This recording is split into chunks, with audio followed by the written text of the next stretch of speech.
के शो में। अपोजिशन ने बजट मुस्तरद कर दिया, डटकर मुखालफत का ऐलान।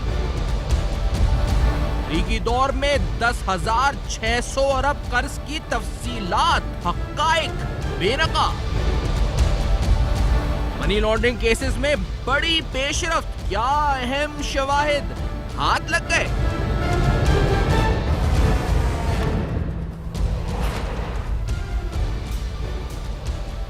अस्सलाम वालेकुम। पस पर्दा हक़ाइक़ सनसनीखेज़ इंकशाफ़ात प्रोग्राम बेनकाब में हूँ आपके साथ सैफ़ान खान।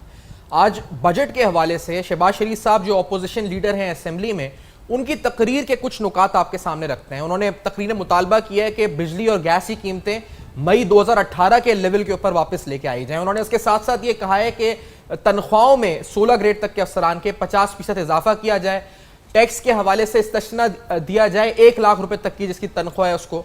इसी तरह उन्होंने कहा है जी कि तेल और गैस पर जो टैक्स आयद किया गया है, इस टैक्स को वापस लिया जाए। शहबाज शरीफ साहब ने मजदूर की तनख्वाह यानी आप मिनिमम वेज जैसे कह सकते हैं कि 17,500 रुपए है, इसको 20,000 रुपए करने का मुतालबा अपोजिशन लीडर शहबाज शरीफ साहब जो कि नून लीग के सदर हैं उनकी तरफ से सामने आया है। और ये मुतालबात उन्होंने रखे, लेकिन सवाल इससे बहुत से हैं कि इसमें से कितने इकदामात नून लीग की हुकूमत ने खुद अपने दौर में आया उठाए थे जो वो पीटीआई से मुतालबा कर रही है। लेकिन शहबाज शरीफ साहब की तकरीर का एक छोटा सा हिस्सा एक शॉर्ट की सूरत में आपको सुनाते हैं कि उन्होंने क्या कहा था, सकरा को पता चल सकेगा। लेट्स हियर दिस के अपोजिशन लीडर असेंबली में क्या कहते हैं। चाहे ये हमारे कायद मियां नवाज शरीफ वो कैद में हैं, आसिफ जरदारी साहब को गिरफ्तार किया है, साद रफीक साहब को गिरफ्तार किया है, ये पूरी ऑपोजिशन को गिरफ्तार कर लें। मैं आपको ये अर्ज करना चाहता हूं बिला खौफ तरदीद, ये जो मर्जी कर लें, जितने जुल्म ढा दें, हम इस बजट की अवाम दुश्मन पाकिस्तान दुश्मन बजट की डट कर मुखालफत करेंगे और उनको मजबूर कर दें कि ये अवाम की ख्वाहिशात का बजट दोबारा लेके आए, उसके ऊपर दोबारा हाउस में बहस हो और उसको हम आगे लेके चलेंगे। अवाम दुश्मन बजट को हम आगे लेके नहीं चलेंगे बिल्कुल। तो ये जो मुतालबा शहबाज शरीफ साहब ने सामने रखे हैं, ये कुछ नुकात हैं, यानी उनका ओवरऑल मुतालबा यही है कि पूरा का पूरा बजट स्क्रैप या फिर इसमें कुछ अमेंडमेंट्स की जाएं ताकि इसको पीपल फ्रेंडली जो है वो बनाया जा सके। जनाब सेनेटर गौस नियाजी साहब नून लीग के मरकजी रहनुमा और जनाब आफ्ताब जहांगीर साहब पाकिस्तान तहरीक इंसाफ के रुकन कौमी असेंबली इस्लामाबाद स्टूडियोज में मौजूद हैं। मैं आफ्ताब जहांगीर साहब आपसे पूछूंगा, शहबाज शरीफ साहब बात है, मैंने 5 आपके सामने रखे इंट्रो में अभी, बिजली कीमतें, तनख्वाहें, टैक्स इस्तिस्ना, तनख्वाहों में इजाफा, 1 लाख तक की टैक्स पे तनख्वाह पे इस्तिस्ना। क्या ये मुतालबात ऐसे हैं जो आप पूरा कर सकते हैं? क्या ये बड़े कठिन हैं या ये आसान है आपके लिए पूरा करना आफ्ताब जहांगीर साहब, या ये सिर्फ सियासी नारे हैं? बिस्मिल्लाहिर्रहमानिर्रहीम। बहुत शुक्रिया सुफियान कि आपने मुझे अपने प्रोग्राम में दावत दी। अच्छा, मुझे तो ऐसा लग रहा था कि नवाज़ शरीफ साहब जो है, जो इलेक्शन कैंपेन के अंदर जो तकरीरें होती हैं ना, तो वो शायद वो अपने आवाम के सामने, अपने क्राउड के सामने वो तकरीर कर रहे थे। हकीकत से उनका कोई ताल्लुक़ नहीं था। देखिए, बिल्कुल वही अंदाज़ था कि जी मैं रोडों पे घसीटूँगा और ये करूँगा वो करूँगा। शुक्र है उन्होंने माइक नहीं तोड़ा, वरना वो माइक भी तोड़ देते। अच्छा, बात ये है कि क्या इनकी ये अभी तक हुकूमत में नहीं आए सुफियान भाई? क्या ये पहली दफ़ा ये असेंबली में आए हैं? कितनी दफ़ा इन्होंने हुकूमतें की, पंजाब में मुसलसल हुकूमत में रहे, सब कुछ। क्या 50% तनख्वाह इन्होंने बढ़ाई कभी? अच्छा, क्या ये सारी चीज़ें ये कर सके पहले? अब देखिए, बात यह है कि जो हालात हैं, आपने बजट के ऊपर तकरीर करनी चाहिए, आपको पहले उसको प्रॉपर सुनना चाहिए था। अब जब आपको मौका दिया है तो आपने आधे से ज़्यादा टाइम जो है वो इसी रोने में गुजार दिया कि जी नवाज शरीफ कैद है, ये वाली बात और आपकी जरदारी को लेकर आओ। ये वाली बात अहम सवाल है कि क्या आपने अपने दौर में जो मजदूर तबका है उसकी तनख्वाह 20,000 की थी, कि आपने अपने दौर में 50% बढ़ाई थी सैलरी? गौस नियाजी साहब साथ ही बैठे हैं, इस बात को यही जवाब क्लियर करते चलते हैं कि मुतालबा बड़ा अच्छा है। आफ्ताब जहांगीर साहब कहते हैं आपके दौर में या आपकी तो ऐसा लग रहा है हुकूमत आई नहीं कभी, अगर आई थी तो आपने खुद क्यों नहीं की ये तमाम चीजें? गौस नियाजी साहब। जी बिस्मिल्लाहिर्रहमानिर्रहीम। देखिए सुफियान साहब, बात यह है कि अगर ये हम तो वही कह रहे हैं कि अगर वही बिजली गैस के रेट और महंगाई की शरह जो हमारे दौर में थी वही अगर हो तो फिर हम मुतालबा ना करते। अब इतना डॉलर का रेट देख रहे हैं कि 115 हमारे दौर में था 31 मई 2018 को, और अब जो डॉलर का रेट है वो 157 पे चला गया है। इन्फ्लेशन रेट का आप देख रहे हैं। और दूसरी बात है कि ये झूठ बोलते हैं। पीछे हमारा जो हज़ारा साहब ने एक मतलब मैं हैरान हूँ कि किस तरह को, चलो एक कोई मेंबर असम्बली को बात कर रहा है, वज़ीर ममलकत बराए रेवेन्यू ने ये एक ट्वीट किया है कि जी मुस्लिम लीग के दौर में जो इन्फ्लेशन रेट था 8.3 था, हालांकि हकीकत यह है कि 3.8 था, और ये इसको वर्ल्ड बैंक ने और एशियन डेवलपमेंट बैंक ने और IMF ने सब ने तस्लीम किया हुआ, ऑन रिकॉर्ड चीज़ें हैं। और ये ऐसी चीज़ें हैं कि ये तो डॉक्यूमेंटेड चीज़ें होती हैं। हम जितना झूठ बोले लेकिन हर चीज़ जो डॉक्यूमेंटेड है वो तो कोई जाके दे सकता है। और इनके दौर में जब अब जो चल रहा है इन्फ्लेशन रेट चल रहा है वो डबल फिगर में चल रहा है, और ये कहते हैं कि नहीं हमारा 7% है। नहीं, डबल फिगर में चल रहा है, लेकिन नाज़िर साहब, शहबाज शरीफ साहब तो कह रहे हैं 50% सैलरी बढ़ा दें। मैं गए, देखो मैं गए कि 50% सैलरी नहीं, 50% तो इन्फ्लेशन रेट नहीं चल रहा ना आपके तवज्जुह से जी। नहीं सुफियान भाई, मैं एक बात पूछ लूं, 30 डबल फिगर में चल रहा है मेरे ख्याल हमारे से। बिल्कुल आप दुरुस्त कह रहे हो कि डबल फिगर में चल रहा है, लेकिन सर आप सैलरी में जो मुतालबा जिस रेशो से कर रहे हैं वो तो डबल फिगर में नहीं, वो तो बहुत बड़ी फिगर है 50%। सियासी साहब, वो 50% का मुतालबा बड़ी अच्छी बात है, सरकारी मुलाजिम बड़े खुश होंगे इस मुतालबे पे, लेकिन ये प्रैक्टिकल है आपकी नजर में या सिर्फ शहबाज साहब ने तकरीर में जोश में कह दिया, जैसे जज्बात में कह दिया था कि 6 महीने में लोड शेडिंग खत्म कर दूंगा? सैफान 3.8% हमारे दौर में था, ये मैं जिस खसूस से कह रहा हूँ, मैं झूठ नहीं बोल रहा। और अब क्यों है तो वो बहुत डबल है, 11-12% है जी। तो आप अंदाजा लगा लें, जिसको खुद जो है अमाल साहब 7% ट्वीट कर रहे हैं उसमें तस्लीम कर रहे हैं और 11-12% है। सुफियान भाई मैं तो अब देखिए 3-4 गुना ज्यादा हो गया नहीं। आफ्ताब साहब आप कुछ कहना चाह रहे हैं? 50 से बढ़ा है जहांगीर लिहाज से कहते हैं जी। जहांगीर साहब क्या कह चाह रहा हूँ कि सर मैं ये कहना चाह रहा हूँ कि मेरा तो पहली दफा का तजर्बा है असेंबली में आने का। ये माशाल्लाह बड़े पुराने सारे है, लगता है पैदाइशी, तो ये तो इसी मैदान के खिलाड़ी हैं। लेकिन मैं हैरान इस बात पर हूँ कि ऑपोजिशन से भी एक किताब उठा ली जाती है कि जी ये फिगर ये थी, और ट्रेजरी बैंक से भी एक किताब उठा ली जाती है कि ये फिगर थी। अब मुझे ये नहीं समझ आ रहा कि वो किताब बनाई किसने, जो ट्रेजरी बैंक के अगर वजीर मौसूफ के हाथ में है या अपोजिशन के लीडर के हाथ में है, कि उसमें जो अदाद शुमार है वो सही है या जो शहबाज शरीफ साहब बता रहे हैं वो सही है। तो भाई इसका कोई हल तो निकालो। उसका हल ये निकालते हैं कि मैंने ये कहा पहले भी और अब भी कहता हूं कि भाई उस दौर के जितने भी जो एक्सपर्ट्स बैठे हुए थे हैं, जो उन्होंने ये सारी इकोनॉमिक्स चला रहे थे, जो स्टेट बैंक के गवर्नर थे या दूसरे थे, उनको बुला लो, उनसे पूछ लो कि भाई उस वक्त क्या सूरत हाल थी और आज क्या सूरत हाल है, और आज के जो बैठे हुए वो भी बता दे। कौम को कम से कम सच तो बताओ कि हुआ क्या इस मुल्क के साथ। लेकिन 6,000 से 30,000 अरब तक कैसा कर्जा पहुंचा कैसे? अच्छा उमर, इस हाल में ये पहुंचे कैसे? आफ्ताब साहब मैं आपको बताऊं, आफ्ताब साहब मैं आपके पास मिला सुफियान भाई जी आफ्ताब साहब वालों से, वो कहते हैं जबरदस्ती हमें गैस हमारी कीमतें रोक के रखी। ठीक है, लेकिन आप मुझे बता सकते हैं आफ्ताब साहब, ये जो नून लीग का दौर अगर पिछले 5 साल का, क्योंकि आप लोग अपोजिशन में थे, आप लोग स्टैंडिंग कमेटीज के इजलास अटेंड करते थे, आप लोगों के पास कोई फिगर्स थे कि इन्होंने कितना कर्जा लिया है? क्योंकि वो सारी चीजें स्टैंडिंग कमेटीज में प्रेजेंट होती हैं, state bank officials, FBR officials जाते हैं वहां पे। इसमें क्या जी सुफियान भाई, अच्छा अगर एक कमीशन बन जाता है, जैसे सुफियान भाई जैसे अभी प्राइम मिनिस्टर साहब ने कहा कि कमीशन बना देते हैं और वो उन कर्जों की तहकीक कर लेगा कि ये कर्जे थे, कहां गए, कहां पे खर्च हुए, क्या हुआ, तो इसमें क्या डरने की बात है? इसमें क्या खौफ है? आप फिर उसको कहानी को क्यों लेके जाते हैं अयूब खान के दौर पे? आप बोले हाँ जी हम हाजिर हैं, हमने कर्जा लिया है, 6 से 30,000 अरब तक पहुंचाया है, आप आए इसकी तहकीक कर लें। लेकिन आपको ये पता है कि ये तमाम तफसीलात बड़ी आसानी से मिनिस्ट्री ऑफ फाइनेंस दे सकती है कि 5 साल का ही मैं बताऊं आपको, आज फाइनेंस मिनिस्टर जो साबिक मिफ्ता इस्माइल साहब, आज उनका मैं आपको आर्टिकल कोट करता हूं, उन्होंने जो फिगर्स दिए हैं वो इकोनॉमिक सर्वे से कोट करके, वो फिगर्स अगर वो गलत हैं तो आप उसको आउटराइटली चैलेंज भी कर सकते हैं, और वो कहते हैं शायद खान अब्बासी साहब तो तैयार भी हैं जाने के लिए उस कमीशन में, कि नून लीग के दौर में जो ग्रॉस डेट बढ़ा है, यानी जो कर्जाजात बढ़े, ये फिगर्स बड़े गौर से सुनिएगा, मैं आपसे सवाल ही पूछता हूं इस पर। 14,292 अरब रुपए जब वो आए थे, वो कहते हैं कर्जा था according to the economic survey, और वो पेज नंबर कोट कर रहे हैं इकोनॉमिक सर्वे का उसके साथ, कि page number 138 Pakistan economic survey के ऊपर ये फिगर्स मौजूद हैं। उसके बाद वो कर्जा जब नून लीग छोड़ के गई है गवर्नमेंट, तो उनके मुताबिक जो इकोनॉमिक सर्वे का उन्होंने पेज भी कोट किया हुआ है, वो बढ़कर 24,992 अरब रुपए हुआ। कर्जे में टोटल इजाफा 10,660 अरब रुपए हुआ। ये मिफ्ता इस्माइल साहब के फिगर्स हैं जो आज उन्होंने अपने आर्टिकल में कोट किए। और ये बड़ी अहम बात है कि टोटल रिसोर्सेज उनकी हुकूमत में कितने आए, यानी 10,660 अरब तो उन्होंने कर्जा लिया, लेकिन टोटल रिसोर्सेज जिसमें टैक्स और नॉन टैक्स रेवेन्यूज है या डेफिसिट फाइनेंसिंग है वो कितनी हुई, तो उसकी भी उन्होंने ब्रेकअप दिया सारा। अब ये कमीशन को बताने की जरूरत है, ये तो मिनिस्ट्री ऑफ फाइनेंस बता सकती है आपको आफ्ताब साहब, कि 28,661 अरब रुपए नून लीग का टोटल रिसोर्सेज थे, जिनमें से टैक्स रिसोर्स 16,277 अरब रुपए था। उसमें डेफिसिट फाइनेंसिंग के लिए जो बोरिंग करी वो 8,324 अरब रुपए थी। नॉन टैक्स रेवेन्यू 4,056 अरब रुपए था। टोटल 28,661 अरब में से उन्होंने खर्च से किस तरह किया, सूबाई हुकूमतों को उन्होंने 8,328 अरब दिए 5 साल में। जो कर्जा जाते हैं डेट सर्विसिंग सूद की अदायगी में 6,563 अरब रुपए दिए। पेंशन की मद में 1,226 अरब रुपए दिए। बेनजीर इनकम सपोर्ट प्रोग्राम की मद में 755 अरब रुपए दिए।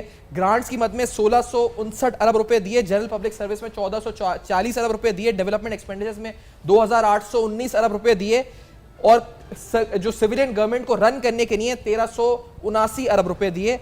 ये बनते हैं टोटल 27,748 अरब रुपए। और अगर इसमें 913 अरब रुपए जो पब्लिक सेक्टर एंटरप्राइजेस को लोन दिया है वो ऐड कर दें तो इट बिकम्स 28,861 बिलियन रुपीस। तो उन्होंने तो पूरा हिसाब किताब अपने आर्टिकल में दे दिया। जहांगीर साहब अब क्या आप कमीशन बनाएंगे, ये आप पढ़ ले जाके आर्टिकल, ये सब लफ्ज बलफ्ज लिखा है, ये गलत है सारे फिगर्स। बात है देखिए सुफियान भाई जी, सर सुफियान भाई, ये कहना और करने में आप देखिए, बात ये है कि इसकी तहकीक कौन करेगा। अगर आपके पास सब चीजें मौजूद हैं तो उस कमीशन के सामने बैठ जाए और बता दे भाई ये हमने किया था, ये लिया था, ये किया था, कमीशन अपना जवाब दे देगा। लेकिन मुझे यह पता है मुफ्ती इस्माइल साहब तो थोड़े अरसे के लिए आए थे, तो वो क्यों नहीं आ रहे पाकिस्तान में, आकर आवाम के सामने यहाँ से मजे लिए मजे ब्रेक की तरफ बढ़ना है सर। मैं आपकी हमारी आवाज डिस्कनेक्ट हुई है। After this very short break connection reestablish करके अहम तरीन फिगर्स सामने आए हैं, ये डेट के हवाले से और कमीशन के हवाले से भी कुछ अहम खबरें इस ब्रेक के बाद बेनकाब करेंगे हमारे साथ में।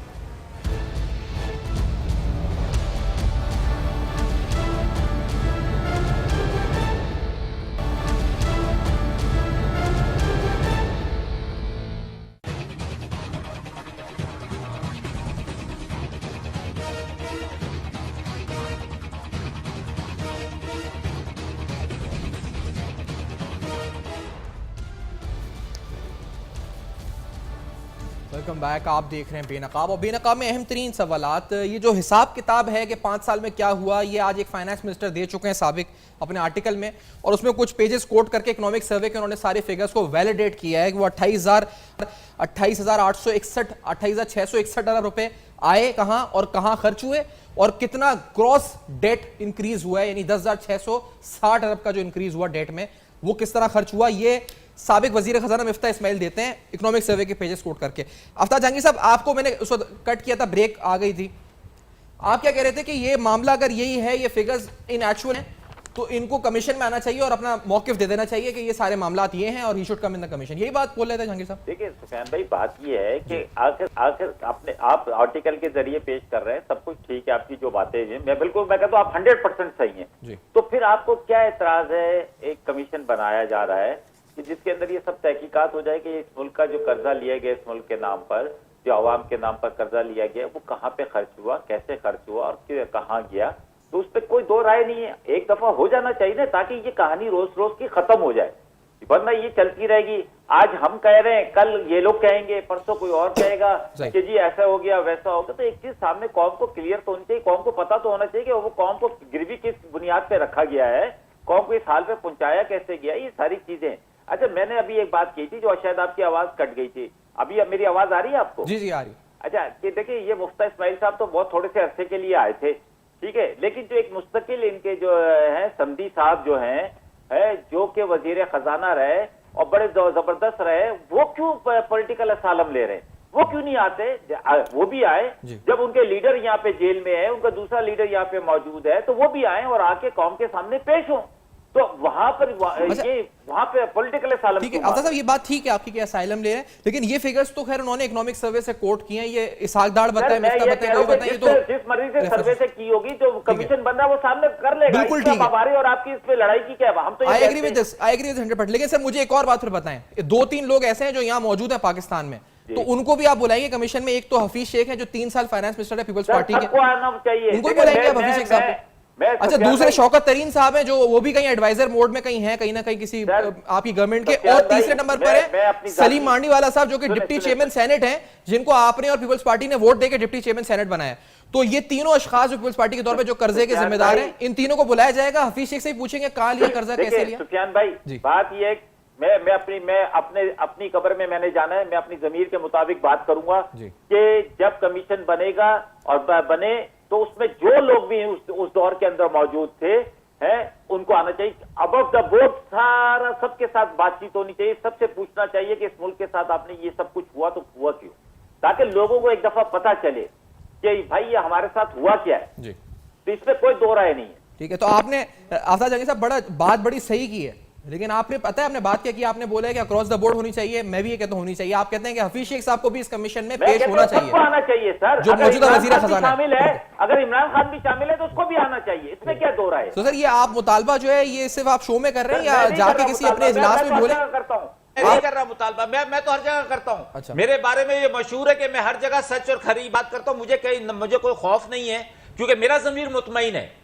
लेकिन ये पूछना चाहता हूं, मेरा हक मेरे मुल्क के साथ हुआ क्या है, मेरा ये हक है पूछने का। जिन लोगों ने मुझे भेजा है मैंने उनको जवाब देना है कि जी आपको ये तो फिक्र हो गई शहबाज शरीफ साहब को कि जी नवाज शाह की रिप्रेजेंटेशन नहीं हो रही, और भाई हुकूमत तो नवाज शाह वालों की है सिंध के अंदर, तो सिंध के अंदर क्या क्या जुल्म हो रहा है ये किसी को नजर नहीं आ रहा। ठीक है, तो ये बड़ी अच्छी बात है आफ्ताब जहांगीर साहब, ये आपकी ख्वाहिश है, लेकिन ये आपकी गवर्नमेंट करेगी? अगर आप नहीं करेगी तो आप इस्तीफा दे देंगे क्या पार्लियामेंट से? क्योंकि आपने बड़ा अच्छा मुतालबा किया है। तो आप आज ये ऐलान करें, फिर आप पूरा करना चाहिए। नहीं, आप ये ऐलान करें कि अगर हफीज शेख, शौकत तरीन और ये क्या नाम है सलीम मांडीवाला, पूरी दुनिया के सामने कह दिया, आपने पूरी दुनिया के सामने, मुझे तो कह दिया, पूरी दुनिया को कह दिया, अपनी पार्टी में भी मुतालबा रेस करें, बना बोले मैं मुस्ताफी हो जाऊंगा ऑन प्रिंसिपल कि आप लोग क्या कर रहे हैं। चाहे वो बिलावल हो, चाहे वो हर एक को जवाब देना चाहिए। सर वो इन तीन का नाम जिनका मैंने लिया, इन तीन को आपकी पार्टी से आप कहेंगे कमीशन बुलाए? बिल्कुल होना चाहिए। मैं तो कहता हूं कि बिल्कुल होना चाहिए, इसमें कोई दो राय नहीं। मेरी राय यह है कि बिल्कुल सबको बुलाना चाहिए, सबको बताना चाहिए कि उसके दौर में क्या क्या हुआ। वो ठीक है, आप कह रहे हैं होना चाहिए, बुलाना चाहिए, लेकिन आफ्ताब साहब फिर आप ये भी साथ में क्या, अगर नहीं बुलाया तो मैं अपनी पार्टी में स्टैंड लूंगा इसके बारे में। आप लेंगे स्टैंड, बोलेंगे प्राइम मिनिस्टर को अगर मीटिंग होगी? देखिए बात यह है कि मैं अपनी अच्छा सुफियान भाई, बात यह है कि मैं अपनी बात कहूंगा और खुलकर कहूंगा, चाहे वो जो भी फोरम होगा उसमें कहूंगा। मानना ना मानना उस कमीशन का काम है, समझे ना। वो अगर वो इंसाफ के तकाजे पूरे करेगा तो कौम भी उसके साथ खड़ी हो जाएगी, अगर इंसाफ के तकाजे पूरे नहीं करेगा तो वो लोग कहेंगे ये 22 है। ठीक है, आफ्ताब जहांगीर साहब ने, लेकिन कौम को पता चलना चाहिए कि उनके साथ हुआ क्या है। बड़ा अच्छा मुतालबा उमर अयूब साहब ने आज जो फरमाया, गौस नज़ीर साहब से उसका जवाब भी लेना है, और फिर आप इस मुतालबे पे जो आफ्ताब जहांगीर साहब यहाँ कह रहे हैं आपका क्या स्टैंड है। लेकिन लेट्स हियर दिस के उमर अयूब साहब की बड़ी जज्बाती तकरीर थी आज, उन्होंने बहुत सा ब्लेम साहब हुकूमतों पर डाला भी है, वो बहुत से हकाइक बयान किए। उन्होंने कहा क्या है on the floor of parliament, let's hear this. 7 बार पीपल्स पार्टी की हुकूमत गई है IMF के पास, मुस्लिम लीग नून की हुकूमत 3 बार गई है IMF के पास। जनाब स्पीकर, ये वो तल्ख हकायक है जिनके बारे में आज सब के सब मगरमच्छ के आंसू रो रहे हैं। खुद ब खुद ये गए हैं जनाबे वाला, और जो शराइत मांग के आए थे वो कैरी लूगर बिल भी एक होता था। कैरी लूगर साहब उस वक्त याद होगा, उसके साथ जो पाकिस्तान का जो हशर किया गया वो लोगों को भूल गया, जो पाकिस्तान की सॉवरेनिटी पे जरब लगा, यही हमारे मुल्क का इन दोनों पार्टियों ने मिलकर किया जनाब स्पीकर। तो ये बात तकरीबन वही है जो प्राइम मिनिस्टर कर रहे हैं और जो सब कर रहे हैं पीटीआई की तरफ से, जो नैरेटिव है वो यही है। गौस नज़ीर साहब, अब बात यह है कि यहां पर तो पीपल्स पार्टी के भी यानी जो वज़रा रहे हैं, वजीर खजाना जो जिम्मेदार रहे कर्जा जात के, IMF के पास जाने के, आफ्ताब जहांगीर साहब ने उनका मुतालबा किया और बड़ा बजा मुतालबा किया है। मैं इनके साथ हूं इस मुतालबे पे, आपका भी ये मुतालबा होगा फिर ये तीनों भी आए, सलीम मांडीवाला साहब, शौकत तरीन साहब और हफीज शेख साहब। सुफियान साहब, बात यह है कि बिल्कुल सबका एहतसाब होना चाहिए। हम तो कभी एहतसाब से इनकार नहीं किया, और बल्कि 99 में तो हमने एहतसाब का कानून बनाया था। हम तो चाहते एहतसाब हो, लेकिन हम चाहते हैं कि अक्रॉस द बोर्ड हो, और ऐसा एहतसाब हो कि पूरी पाकिस्तान की अवाम उसको कहे कि हाँ वाकई एहतसाब हो रहा है। लेकिन आजकल जो एहतसाब हो रहा है, आपको अगर लोग हमारे साथ खड़े हैं, इसका मतलब है एहतसाब का जो हो रहा है वो जो शफाफ नहीं है, लोग उसको पॉलिटिकल विक्टिमाइजेशन कहते हैं। आज आपने देखा कि मरीम नवाज़ जब नारोवाल में गई तो जलसे में हज़ारों लोग थे, और मीर नवाज शरीफ साहब जब उनको 6 हफ्ते के लिए जेल से रिलीफ मिला और फिर वापस गए तो हज़ारों लोग उनके साथ थे। तो लोग अगर हमारे साथ हैं और चिमटे हुए हैं तो वो समझते हैं कि ये बेकसूर हैं। और 5 साल, और ये जो भी हाई पावर कमीशन की बात हुई है, हाई पावर कमीशन बल्कि ये सुपर हाई पावर कमीशन बना दें, और जिन इदारों का नाम लिया है वज़ीर आज़म ने कि IB होगी, FIA होगी, ISI होगी, जो भी होगी, इन सब ने हमारे एहतसाब किया है पनामा के केस में। अल्हम्दुलिल्लाह हमारे खिलाफ कोई चीज़ साबित नहीं हुई, और फिर पनामा की वजह हमें अकामा में सज़ा मिली, और वो हम सज़ा भुगत रहे हैं। हम चाहे हमें वो फैसला पसंद है या नहीं, लेकिन हमने पाकिस्तान की अदालतों का एहतराम किया है। देखो नवाज शरीफ साहब 70 दफ़ा एहतसाब कोर्ट में पेश हुए हैं अपनी बेटी को साथ लेकर। इसके अब इमरान खान पे भी हेलीकॉप्टर केस है ना, क्या इमरान खान कभी ऐसे वज़ीर आज़म पेश हुए हैं? हमारे तो नवाज शरीफ साहब ऐसे वज़ीर आज़म भी नैब कोर्ट में पेश होते रहे, क्योंकि हम चाहते हैं कि साहब पाकिस्तान के इदारे को मजबूत बड़ी अच्छी बात है न्याज़ी साहब, पाकिस्तान के इदारे आपने चलना चाहिए। हम तो जी आपने अदालती सिस्टम की भी तारीफ आपने कहा कि हम एतबार करते हैं, बड़ी अच्छी बात। लेकिन नाज़िम मुझे बताएं कि आप, क्योंकि फिर जो सामने मामलात आ रहे हैं, अभी कैसर अमीन भट्ट सामने आया जो अप्रूवर बना साद रफीक साहब के ऊपर, कल उनकी बेल एप्लीकेशन रिजेक्ट हुई, और फिर वो कहते हैं जी काफ़ी हद तक ये मामलात सामने आए कि पैरागॉन का असल मालिक कौन है, किसको फ़ायदा पहुंचा, 18 मिलियन का फ़ायदा पहुंचा, कितना फ़ायदा पहुंचा। फिर एक अप्रूवर आ गया सलमान शहबाज, हमजा शहबाज के ऊपर, उसका नाम है मुश्ताक चीनी, उसका एतराफ़ी बयान आया सामने।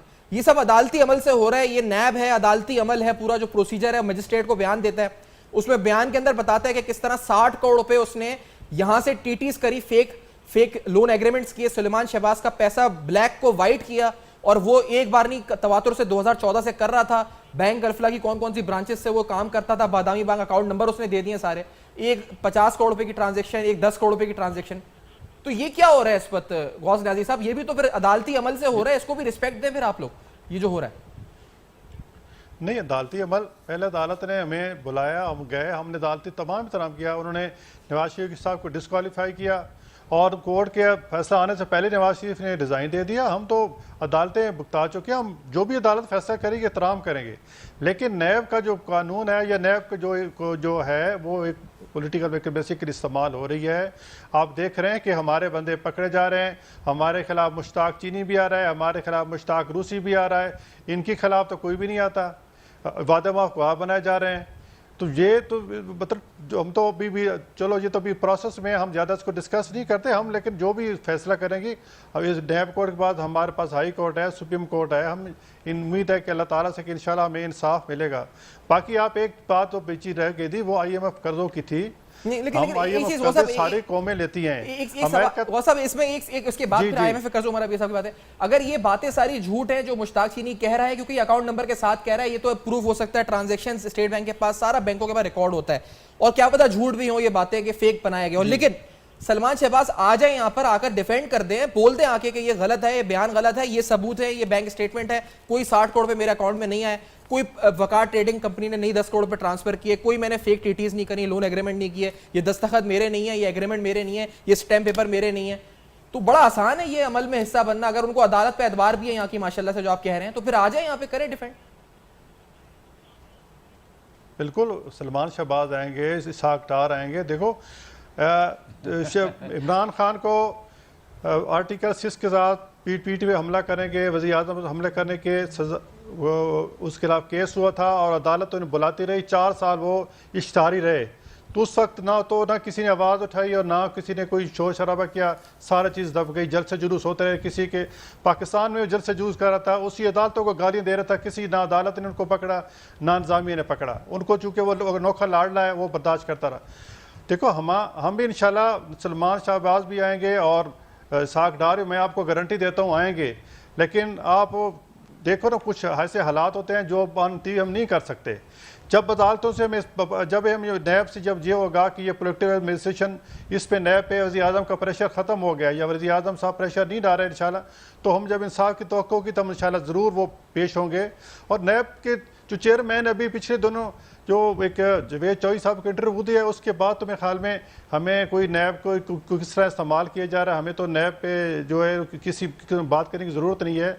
और खान साहब यहाँ भी नहीं ठहरे, उन्होंने नैब के एक मुतवाज़ी जो है हाई पावर कमीशन बना दिया, यानी कि एक और नैब हमारे खिलाफ खड़ी कर दिया कि ये हाई पावर कमीशन होगा, इसके फलां जो है मेम्बरान होंगे, और एक ऐसा बंदा जो कि मतलब कंट्रोवर्शियल है, हुसैन असगर, जिसको ऑटो दे प्रमोशन दे के ज़बरदस्ती बनाया गया उसका, वो क्या जो पहले भी इल्ज़ाम है वो हमारा क्या साफ करेगा? वो खाली हमें प्रेशर डालने के लिए, हमें दीवार से लगाने के लिए इस्तेमाल हो रहे हैं। और फिर कहते हैं हम 10 साल के साफ लेंगे। पहले इब्तिदा अपने घर से करनी चाहिए ना, अपने घर से करें। हफीज शेख को बुलाएं, महमूद शाह महमूद कुरैशी को बुलाएं, नदीम अफजल चंद को बुलाएं, और जो जिससे दूसरे फवाद चौधरी को बुलाएं। बड़ा अच्छा मुतालबा है, लेकिन क्योंकि 5 साल 8 से 13 करें, फिर 13 से 18। वो मेरे और हमारा सवाल क्या मशरिक का ये जवाब मैं आपसे जो पूछना चाह रहा हूं, मैंने आपने कहा ना कि सलमान शहबाज साहब आएंगे, इंशाल्लाह बिल्कुल आएंगे, उनका मुल्क है वो आएंगे बिल्कुल। लेकिन सर मुझे बताएं, उनका इंटरव्यू मैंने सुना, आपकी बात भी मैं सुनता हूं, उनसे पूछा जाता है मुश्ताक चीनी कौन है, उसने आपके अकाउंट में पैसे डाले, वो कहते हैं अलीमा खान को नहीं पकड़ रहे आप लोग, जहांगीर तरीन को नहीं पकड़ रहे आप लोग। तो इस सवाल का जवाब कि मुश्ताक चीनी कौन है, उसने आपके अकाउंट में पैसे डाला, उसका जवाब है नहीं डाला, मेरे पास ये सबूत है नहीं डाला।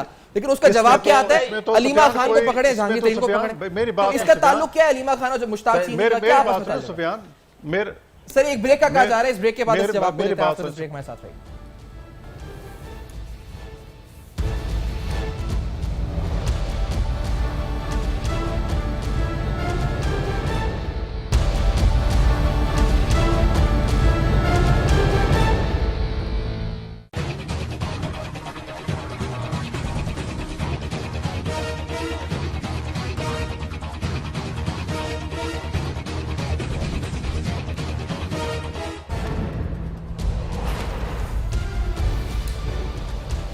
Welcome back. आप देख रहे हैं बेनकाब, और बेनकाब में अहम तरीन सवालात, अहम तरीन हक़ाइक़ आपके सामने रख रहे हैं। 10,660 अरब रुपए का कर्जा नून लीग ने लिया 5 साल में, तो वो खर्च किस तरह हुआ? उनके फाइनेंस मिनिस्टर का क्या क्लेम है?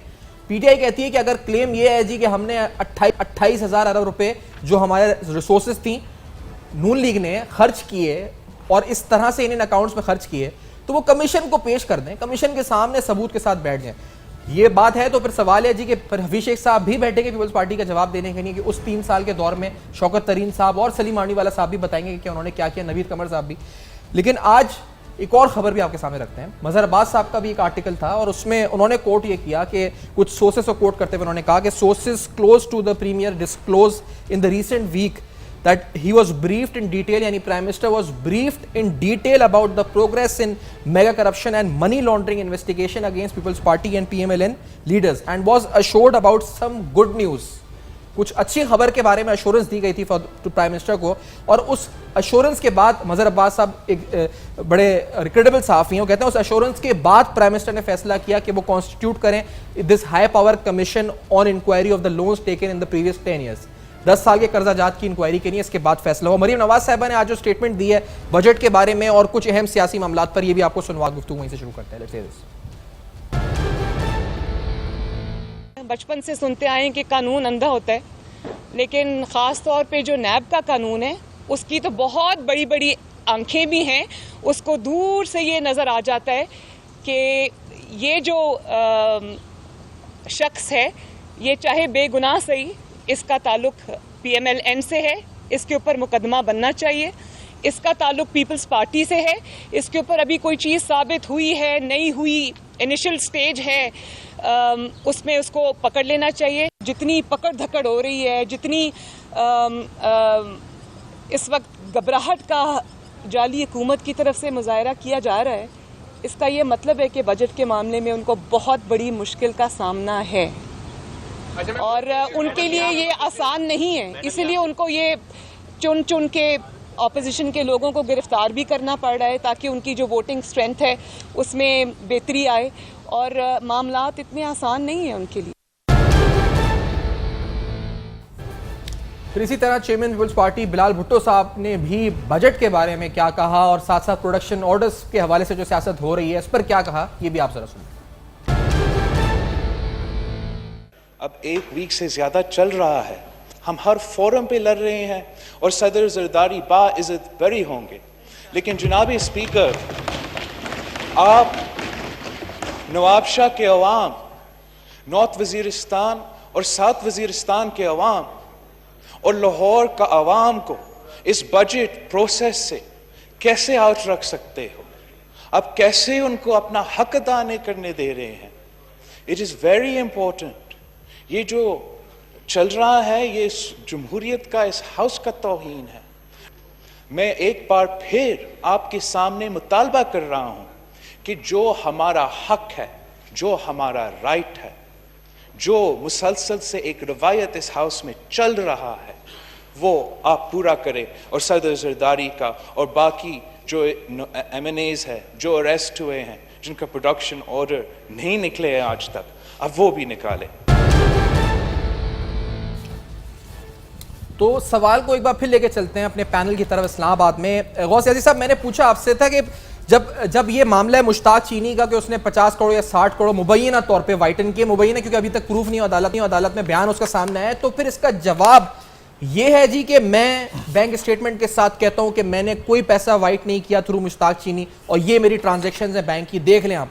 या इसका जवाब ये है कि अलीमा खान को पकड़े हैं, जहांगीर तरीन को पकड़े हैं, ये मैंने आपसे पूछा था ब्रेक से पहले, या नैब का कानून काला है या नैब का कानून गोरा है, ये जवाब है इसका? गौस नाज़ी साहब जी, ये देखें जी, उसमें कोई आपको पता होना चाहिए कि शरीफ फैमिली ने 1999 से या 2000 से लेकर 2008 तक 7 तक वो मुल्क से बाहर रहे और वहाँ उन्होंने बिजनेस किया और फिर पैसा वहाँ से ज़ाहिर बिजनेस वहाँ किया तो पैसा वहाँ को इनकम हुई होगी, फिर उन्होंने वापस भेजी, चाहे मुश्ताक चीनी था जो भी था। अभी जो कि अदालत में है, अब देखो अदालत में हम पेश करेंगे, अदालत ने भी फैसला देना है। मैं आपको छोटी सी मिसाल देता हूँ। 20 जुलाई 2017 को मियां नवाज शरीफ साहब को ऑनरेबल सुप्रीम कोर्ट ने डिसक्वालीफाई किया। उन्होंने कहा कि ये फ्लैगशिप केस है, इसमें बादी नज़र में नवाज शरीफ साहब गिल्टी पाए गए हैं और इनको नायर किया जाता है, ठीक है ना। मैं एक मिसाल, और फिर जब यही अदालत जब और फर्दर इन्वेस्टिगेशन के लिए ये केस भेजा जाता है नैब कोर्ट में, अब नैब कोर्ट के वो जो और एक दूसरा अल-अज़ीज़िया केस भेज दिया जाता है। एवन फील्ड में तो पहले सज़ा हो गई थी, अल-अज़ीज़िया में फिर उनको सज़ा होती है और फ्लैगशिप केस में उनको बरी कर दिया जाता है। अब देख लो, जिस केस में उन्होंने डिसक्वालीफाई किया गया लोअर कोर्ट ने, ट्रायल कोर्ट ने, क्योंकि ट्रायल कोर्ट तो फिर अपना तरीक़ेकार से चलती है ना, उसमें उन्होंने बरी कर दिया। तो ये अभी अदालती प्रोसेस शुरू है, मुश्ताक चीनी हो चाहे मुश्ताक रूसी हो, जो भी हो।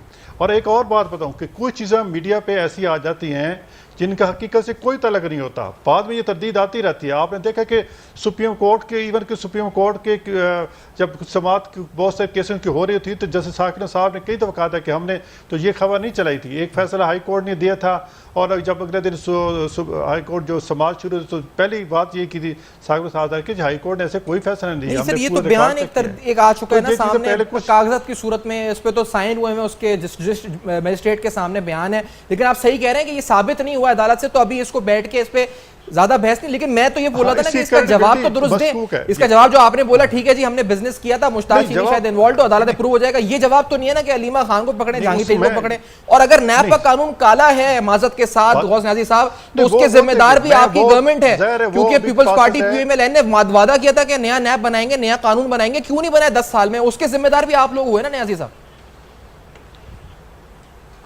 नहीं देखो, कानून इसमें ज़्यादा कानून कोई बुरा नहीं होता। कानून का इस्तेमाल जो है ना वो कैसे होता है ये वक्त पे डिपेंड करता है कि वो जो हाकिम वक्त है कि उस कानून का कैसे इस्तेमाल करता है। वहाँ में अब लंबी हिस्ट्री बन जाएगी। 52B था, उसमें क्या था कि हर 2 साल बाद असम्बली को फारिग कर दिया जाता, फिर MP MNAs मिल के उस कानून को ख़त्म किया।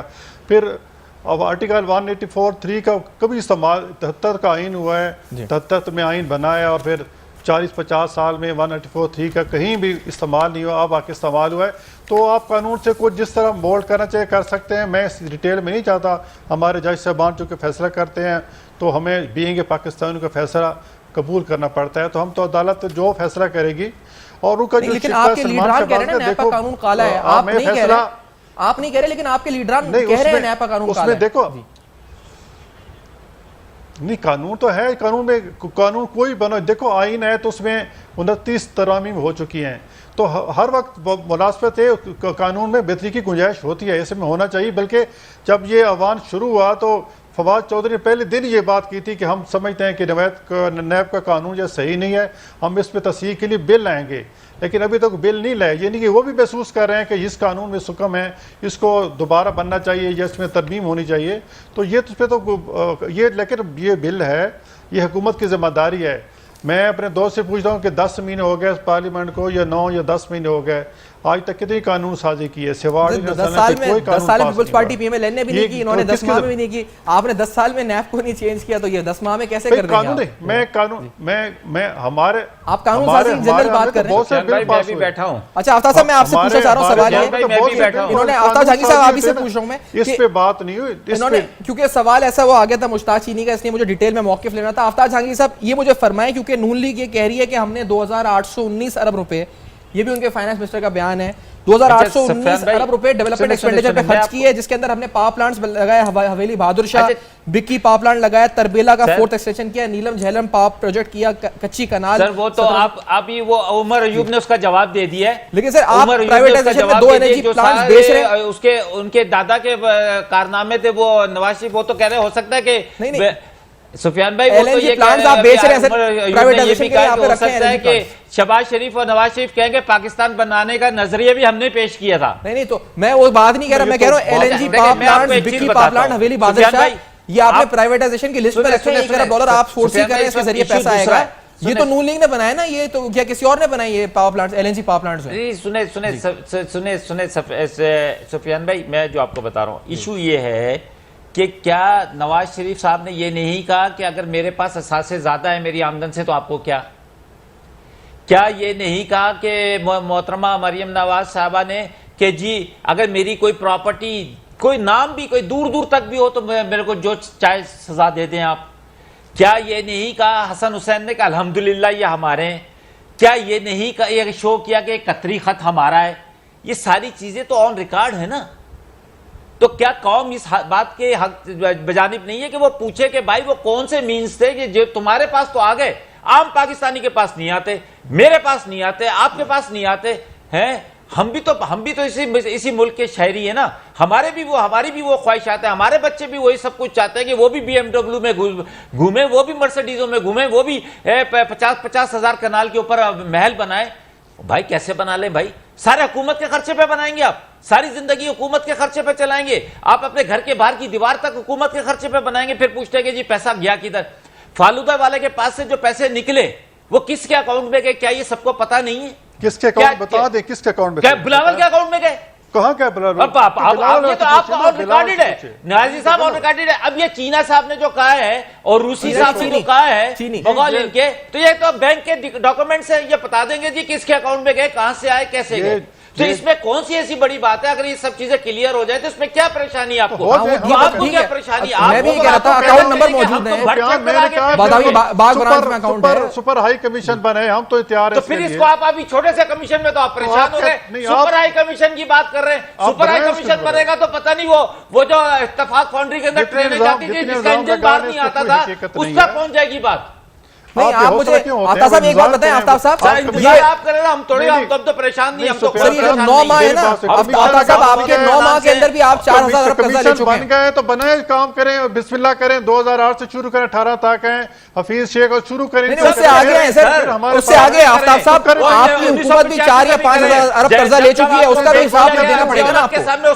उस वक्त से शुरू करें। नहीं आफ्ताब साहब, अभी 5000 अरब तो आपकी गवर्नमेंट भी कर्जा ले चुकी है, जो अभी तक आप आए हैं, 10 माह आपको हुए हैं, इसमें आपके भी डेट में इजाफा हुआ 5000 ले रहे हैं इनके कर्जे उतारने के लिए। तो सर इसका भी हिसाब तो देना पड़ेगा ना, क्यों कहां जा रहा है पैसा? घर बचाने के लिए, वो जिसके लिए भी कर रहे हैं हिसाब तो दे उसका। कर्जा लेना पड़े तो आप क्या बोलेंगे? कर्जा नहीं लिया, वो आप तो कहोगे ना कि यार मैंने अपने घर बचाना है, मैंने अपने बच्चों को पालना है, मैंने अपना इदारा बचाना है। वो हिसाब पे 5000 बड़ी सही बात है, आप कर्ज उतारने के लिए ले रहे हैं, मैं भी एग्री कर रहा हूं इस बात से, लेकिन वो बढ़ तो रहा है ना 5000 अरब रुपए। डॉक्यूमेंटेशन दे। हाँ तो वो डॉक्यूमेंटेशन आएगी ना, वो भी कमीशन को जाएगी डॉक्यूमेंटेशन। कोई काम नहीं हो सकता। आता साहब वो डॉक्यूमेंटेशन कमीशन को जाएगी कि 5000 मिलियन कहां गया, कैसे आया? उसका वक्त आएगा वो भी पेश करेंगे कि भाई ये कमीशन का है, कोई कमीशन नहीं है, कोई हमने शुगर मिलें नहीं बनाई, कोई हमने स्टील मिलें नहीं बनाई, कोई हमने सोराई महल नहीं बनाया, कोई हमने सरे महल नहीं बनाया, कोई हमने अपार्टमेंट्स नहीं खरीदे। अच्छा मेरे ख्याल से आज की 2 बड़ी खबरें जो आफ्ताब जहांगीर साहब आपने दी हैं, उसके जवाब माजरत में बहुत इख्तिताम पर पहुंचा। आज की 2 बड़ी खबरें आपने दी हैं, एक तो आपने ये कहा है कि अक्रॉस द बोर्ड अकाउंटेबिलिटी होनी चाहिए, उसमें वो फाइनेंस मिनिस्टर जो पीपल्स पार्टी के थे उनको भी पेश होना चाहिए, जो भी हो, और अगर वो मौजूदा दौर में फाइनेंस मिनिस्टर है तो बताएं, कर्जों का हिसाब किताब दें। और दूसरी बात आपने ये कही है जी कि हमारे 5,000 आपका कर्जे का डिटेल भी हम कमीशन में पेश करेंगे कि हमने क्या किया, कैसे किया, या कहाँ खर्च हुआ, सूद के दायरे में खर्च हुआ, उसकी भी डिटेल देंगे। For feedback you can write अस। मैं दोनों मेहमान हज़रात का बहुत शुक्रिया अदा करूँगा। फीडबैक फेसबुक, ईमेल और ट्विटर देखते रहेगा। अब तक अपना बहुत ख्याल रखिएगा।